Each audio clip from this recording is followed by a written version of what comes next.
क्या आप भी रात को वॉशरूम जाते हैं तो वॉशरूम जाने वालों के लिए ये स्पेशल वीडियो अचानक अमवात होने से रुक सकती हैं। याद रखिए दोस्तों, जो लोग नींद से रात को पेशाब के लिए या किसी और मकसद के लिए उठते हैं और अचानक खड़े हो जाते हैं, जिससे दिमाग की खून की रसद सर्कुलेशन कम हो जाती है।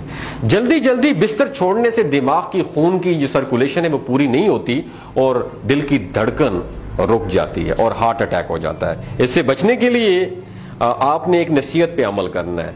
3 × 1 / 2 ये एक नसीहत है, आपने इस नसीहत पर अमल करना है। पहली बात याद रखें, जब नींद से जागें तो पहले आपने 1-2 मिनट बिस्तर पर आपने लेटे रहना है। अगली बात याद रखें, अगला आधा मिनट बिस्तर पर आप बैठे रहें। और तीसरी बात याद रखें, फिर बिस्तर से टांगे नीचे लटकाकर तकरीबन आधा मिनट चारपाई या पलंग पर आप बैठे रहें। इस तरह 3 × 1/2 इस मिनट की आपने प्रैक्टिस से दिमाग को खून की जो रसद है उसकी कमी का खदशा आपकी बॉडी में कम हो जाएगा, जो हार्ट अटैक और दिल की धड़कन के बंद हो जाने और अचानक मौत का इम्कान कम से कम कर देगा। कि जब भी आप रात को उठें वॉशरूम के लिए या किसी काम के लिए, ऑल ऑफ ए सडन अचानक आपने बिस्तर को नहीं छोड़ना, जो आपके लिए खतरनाक साबित हो सकता है। आपने पहले उठना है, फिर उसके बाद आराम से बेड पे कुछ देर के लिए बैठा रहना है, फिर बेड से नीचे आपने टांगे लटकानी है ताकि आपकी बॉडी और आपके दिमाग को और आपके दिल को प्रॉपर तरीके से ब्लड सर्कुलेशन हो जाए। फिर उसके बाद जब आप